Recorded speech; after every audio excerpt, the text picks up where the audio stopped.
is one of the 3 most lucrative illegal businesses in the world. Drugs, arms and trafficking. And it's not in that order anymore, I don't think. I think trafficking, which is slavery, is actually the 2nd most lucrative illegal business in the world.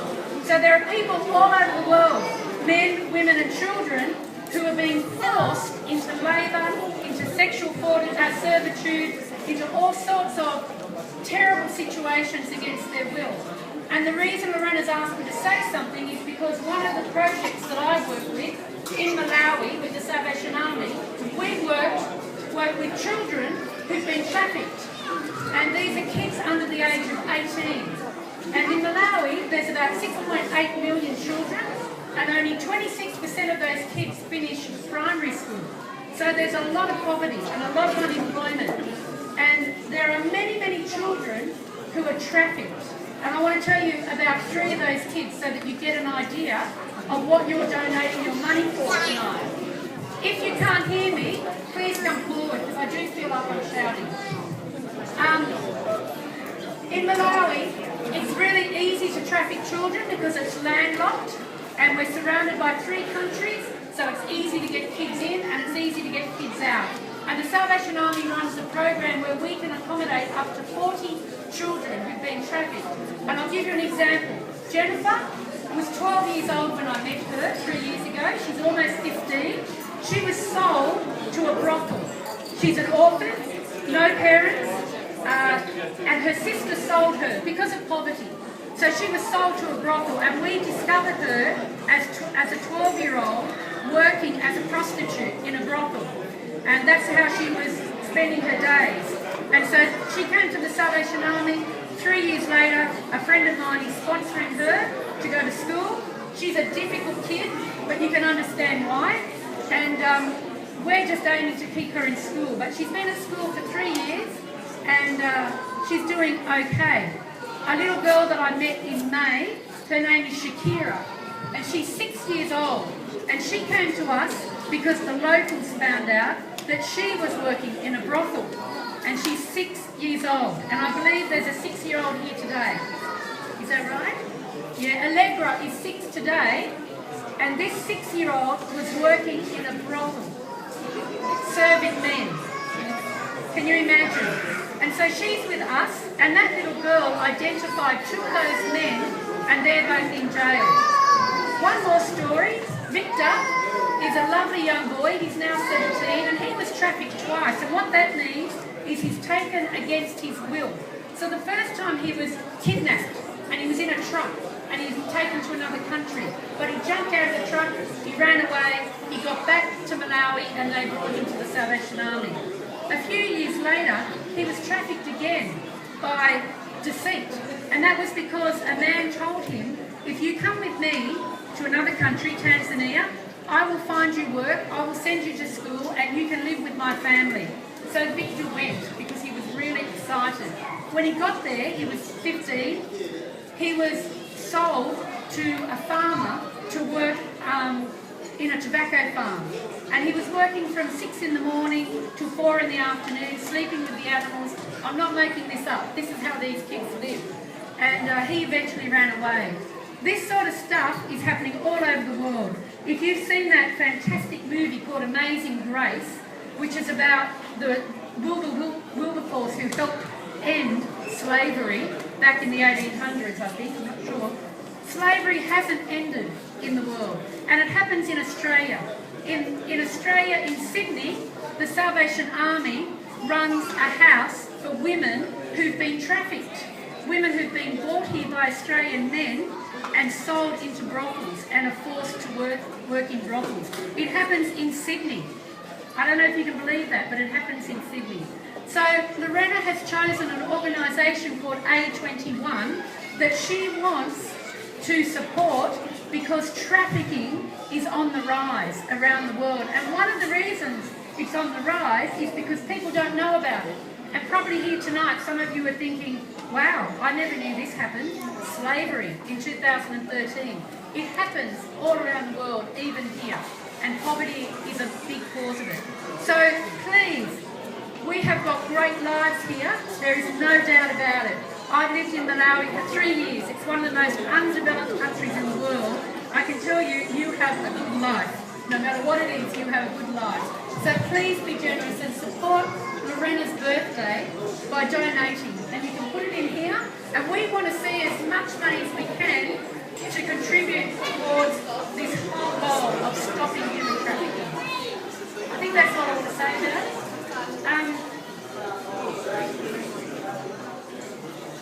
I want to introduce Peter, who doesn't need any introduction, but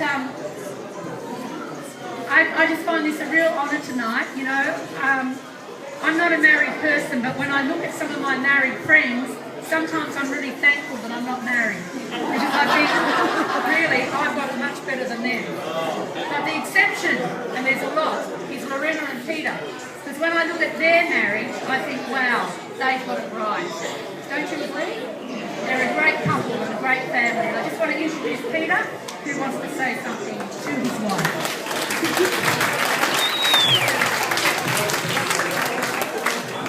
Thanks, Narelle. Hey, everybody. Hello. That was a very nice introduction there from Narelle. That was a very nice introduction there from Narelle. I'm going to put on my speaking voice here. Thank you. Narelle has told you a little bit about everything. She's one of a kind. She and Lorena have been very good friends for a long time, and she probably knows a lot more about me than I would like anybody to know about me. And that's all via my beautiful wife, who we're here to celebrate her 40th birthday tonight. I'm a very lucky man, and all the women would say, yes you are. All the men would say, yes you are. Let me give you a quick background to how I met my beautiful wife. Who's this? This is not my daughter. There's a substitute here. Where's my daughter? There's my daughter. Come here, my daughter. I'm going to have 3 daughters today. Okay, no I'm not. Okay, that's fine. I met my wife what feels like 40 years ago. That's what it feels like, but it's actually 25, which is, for some of you youngsters, you young whippersnappers, as they say, that probably seems like a lifetime ago. I met her when we were at Target. Okay, yes, that's right, Target. Yeah, Target. Where are all my Target buddies? Any Target people? Yeah, see, thank you. Okay, can we stop picking me up, please? Thank you. Okay. So I met her 25 years ago at Target when I was 15. I saw this beautiful, young, attractive, blonde girl with curly hair there working, and I was on the checkout. So I was the checkout chick. She wasn't the checkout chick, I was the checkout chick. I can hear the boys in the background going, that'll be right, that'll be right. But my wife used to be in ladies' wear. Now, back then it was bad enough for the ladies to bring their undergarments to a male checkout chick.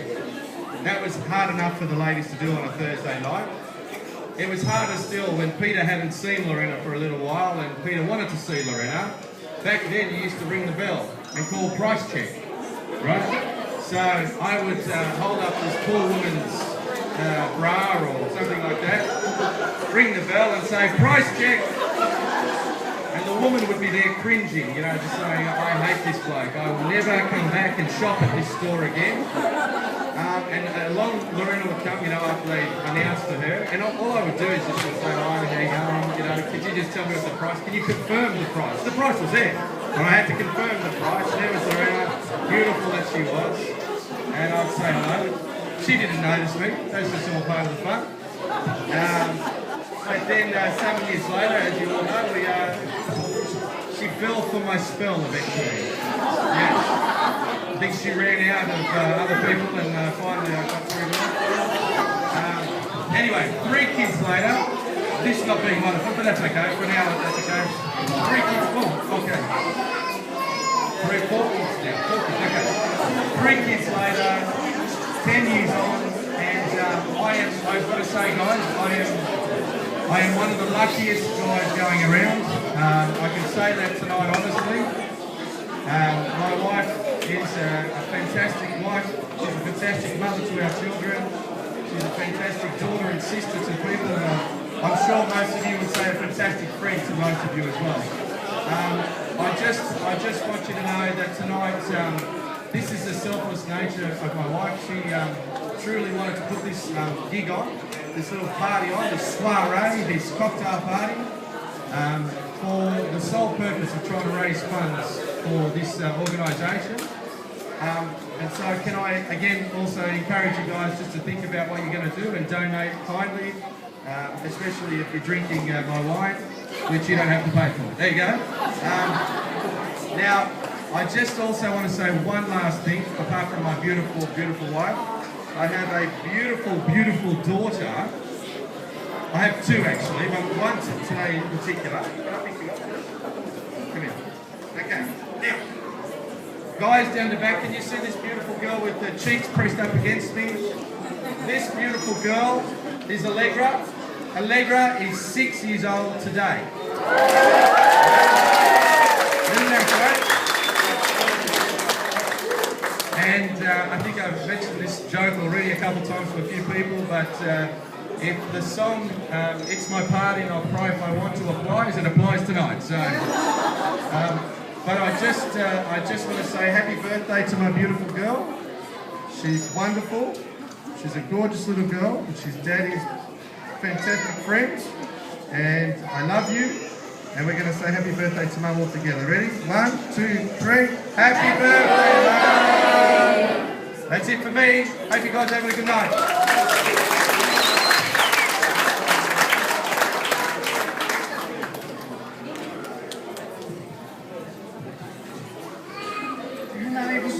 I just want to thank everybody for being here tonight, and for those of you who have donated, and I know so many of you have, I just want to thank you for trusting me with this cause and just believing that this is worthwhile, and I hope you've been able to learn a little bit about the cause tonight through my beautiful friend Narelle. When I tried to write down all the people I would need to thank to make all of this happen, I seriously ran out of room on a couple of pages that I had. So I just want to tell you that there is a huge amount of people responsible for allowing this to happen.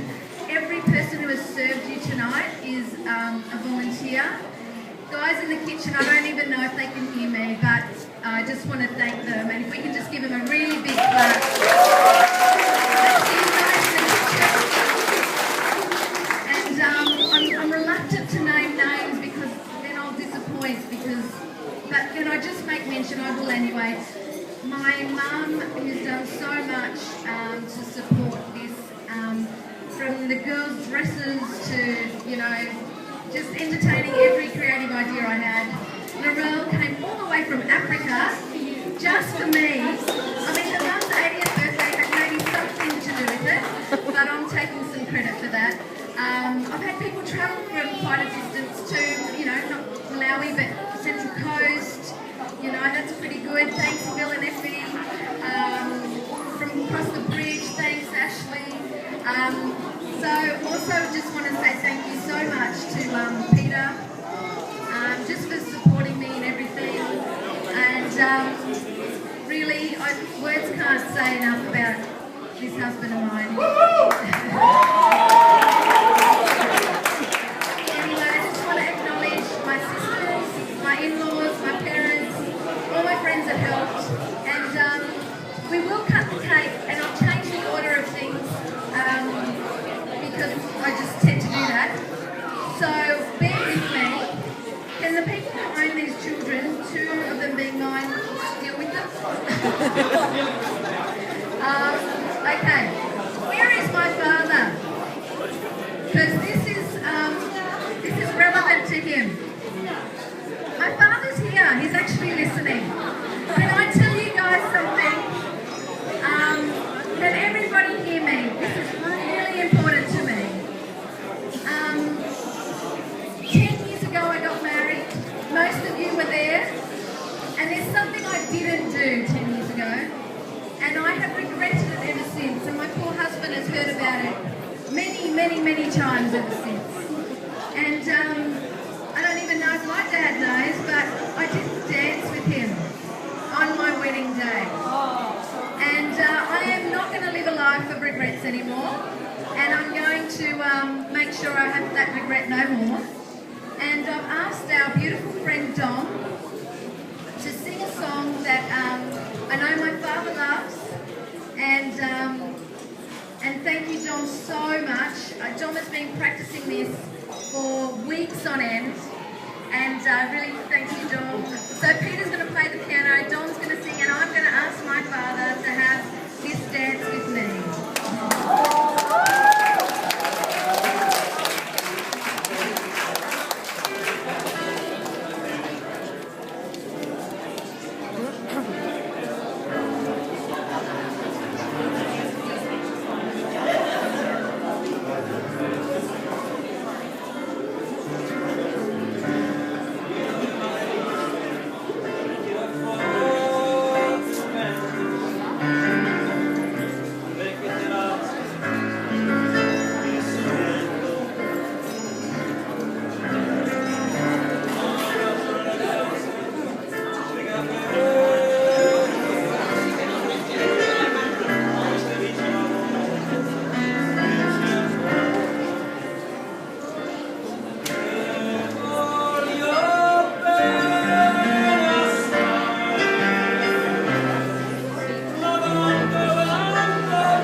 Lorena would like people to come and join her. Come and grab a partner and join her.